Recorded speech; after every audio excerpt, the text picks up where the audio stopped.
Hi നമസ്കാരം, ഞാൻ Mini. Welcome to Mini's lifestyle. ഇന്ന് ഞാൻ ഉണ്ടാക്കാൻ പോകുന്നത് നല്ലൊരു അടിപൊളി ഗോതമ്പ് പുട്ടാണ്. നല്ല ചൂട് പറക്കുന്ന നമ്മുടെ അമ്മച്ചിമാരൊക്കെ പണ്ട് ഉണ്ടാക്കി തന്നിട്ടുള്ള ഗോതമ്പ് പുട്ടുണ്ടല്ലോ. നമ്മളെന്നും അരിപ്പുട്ടല്ലേ അടിക്കുന്നത്. നമുക്കൊരു ചേഞ്ച് ആയിക്കോട്ടെ. നല്ല ആവി പറക്കുന്ന ഗോതമ്പ് പുട്ട് എങ്ങനെയാണ് ഉണ്ടാക്കുന്നത് നോക്കാം. അവസാനം വരെ കണ്ടു നോക്കണം എന്തൊക്കെയാണ് ഇത് ചേർക്കുന്നതെന്ന്. അപ്പോൾ ഇതുവരെയും സബ്സ്ക്രൈബ് ചെയ്യാത്തവരൊക്കെ ഒന്ന് സബ്സ്ക്രൈബ് ചെയ്യുക. അപ്പം നമുക്ക് ഇനി ഗോതമ്പ് പുട്ട് ഉണ്ടാക്കുന്നതിൽ പോയാലോ. ഗോതമ്പ് പുട്ട് ഉണ്ടാക്കുന്നതിന് ആവശ്യമായ സാധനങ്ങൾ: 1 ഗ്ലാസ് ഗോതമ്പ് പൊടി, ഇത് വീട്ടിൽ തന്നെ കഴുകി ഉണക്കി പൊടിച്ചതാണ്. തേങ്ങ, ഒരു ചെറിയ കപ്പ് ചോറ്, ആവശ്യത്തിന് ഉപ്പ്, പഞ്ചസാര ഓപ്ഷനാണ്, വേണമെന്നുണ്ടെങ്കിൽ ചേർക്കാം 1 സ്പൂൺ, 1 നുള്ളു ജീരകം, കുഴയ്ക്കാൻ ആവശ്യമായ വെള്ളം. ആദ്യം ഗോതമ്പ് പൊടി ഒന്ന് വറുത്ത് മാറ്റി എടുക്കണം. പൊടി നമുക്ക് വറുത്തെടുക്കാം. വറക്കുമ്പോൾ ഒരു മണം വരും, അപ്പോൾ നമുക്ക് ഓഫ് ചെയ്യാം.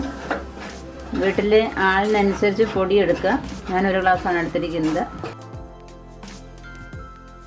എന്നും അരിപ്പൂട്ടല്ലേ ഉണ്ടാക്കുന്നത്, ഇന്നൊരു ഗോതമ്പ് പുട്ട് ഉണ്ടാക്കി നോക്കാം. നമ്മളൊന്നും ഉണ്ടാക്കി കഴിച്ചാൽ പിന്നെ എന്നും ഗോതമ്പ് പുട്ട് മതിയെന്ന് തോന്നും, അത്ര ടേസ്റ്റാണ്.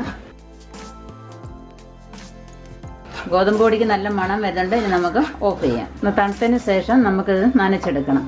ഒന്ന് തണുക്കട്ടെ. വറുത്ത് വെച്ചിരിക്കുന്ന പൊടിയാണിത്. തണുത്തതിന് ശേഷം അതിലോട്ട് ആവശ്യത്തിനുള്ള ഉപ്പ്, 1 നുള്ളു ജീരകം, 1 സ്പൂൺ പഞ്ചസാര. ആവശ്യമുള്ളവർ മാത്രം ഇട്ടാൽ മതി പഞ്ചസാര, ഷുഗറുകാരൊക്കെയാണ്. ഈ ചോറും കൂടെ അതിലങ്ങ് ഇടണം. ഇതെല്ലാം കൂടെ ഇളക്കിയതിന് ശേഷം കുറേശ്ശെ വെള്ളം ഒഴിച്ച് നനച്ചു കൊടുക്കണം. കുറേശ്ശെ വെള്ളം ഒഴിച്ചു കൊടുക്കണം. ആദ്യമേ കുറേ വെള്ളം അങ്ങ് ഒഴിച്ച് കളയരുത്. അതിനാണ് നമ്മൾ ചോറും കൂടി ഇട്ടിരിക്കുന്നത്. അതിന് നമ്മളിത് മിക്സിയിലൊന്ന് അടിക്കണം. കൈ കൊണ്ട് നല്ലോണം അമർത്തി ഇതാക്കിക്കണം. എല്ലായിടും അത് പറ്റണം. ആ ചോറൊക്കെ എല്ലായിടും ഒന്ന് പുരണ്ട് എന്നിട്ട് മിക്സിയിലും കൂടെ അടിക്കുമ്പോൾ നല്ല സോഫ്റ്റായിട്ട് ഇച്ചിരിട്ട് ഒന്ന് കറക്കിയാൽ മതി. അഥവാ നിങ്ങൾ ചെയ്യുമ്പോൾ അഥവാ ചോറ് കൂടി പോയാലും പിന്നെ അടുത്ത പ്രാവശ്യം ചെയ്യുമ്പോൾ അത് കുറച്ച് കൺട്രോൾ ചെയ്ത് കൊണ്ടുവന്നാൽ നല്ല പുട്ട് കഴിക്കാൻ പറ്റും. അരിപ്പുട്ടിനേക്കാളും നല്ല ടേസ്റ്റ് ആയിരിക്കും ഇത് കഴിക്കാൻ. അരിപ്പുട്ടുണ്ടാക്കുമ്പോഴും ഇതേ രീതി ചെയ്താൽ മതി, നല്ല ടേസ്റ്റ് ആയിരിക്കും. അതിന് നല്ല കട്ട പിടി ഇങ്ങനെ നമ്മൾ ഉരുട്ടുമ്പോൾ അങ്ങനെ ഉരുളുന്ന ഒരു പരുവത്തിലെടുക്കണം. നല്ലൊരു സ്വല്പം കൂടെ വെള്ളം നനച്ചേക്കാം.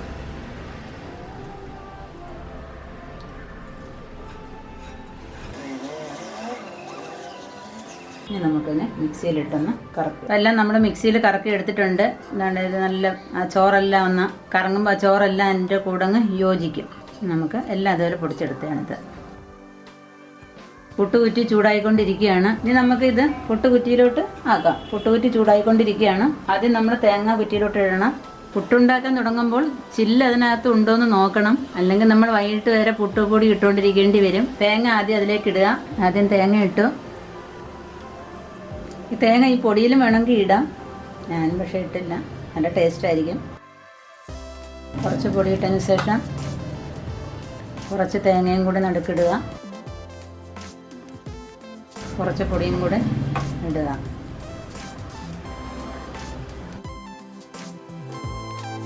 അടച്ച് പുട്ടുകുടത്തിലേക്ക് വയ്ക്കുക.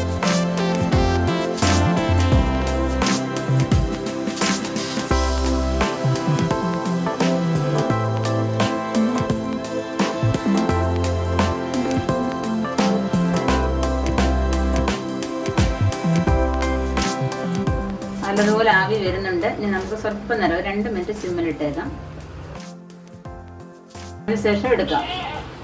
അപ്പോൾ നമ്മുടെ പുട്ട് റെഡി ആയിട്ടുണ്ട്. പാത്രത്തിനകത്തോട്ട് നമുക്ക് ഇറക്കി വയ്ക്കാം.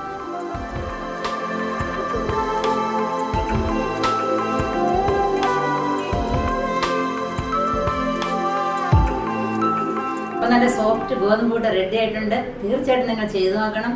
ലൈക്ക് ചെയ്യാൻ മറക്കരുത്. കൂട്ടുകാർക്കൊക്കെ ഒന്ന് ഷെയർ ചെയ്യണം. എല്ലാവരും ഈ ഗോതമ്പ് പുട്ട് ഉണ്ടാക്കി നോക്കട്ടെ. അപ്പോൾ ഇതുവരെ നിങ്ങൾ സബ്സ്ക്രൈബ് ചെയ്തില്ല എന്നുണ്ടെങ്കിൽ ഒന്ന് സബ്സ്ക്രൈബ് ചെയ്യുക. അപ്പോൾ നിങ്ങൾക്ക് നോട്ടിഫിക്കേഷൻ വരുന്നതായിരിക്കും. അപ്പോൾ നല്ല നല്ല വീഡിയോസും നല്ല നല്ല റെസിപ്പീസും ഒക്കെ കാണാൻ പറ്റും. നന്ദി, നമസ്കാരം.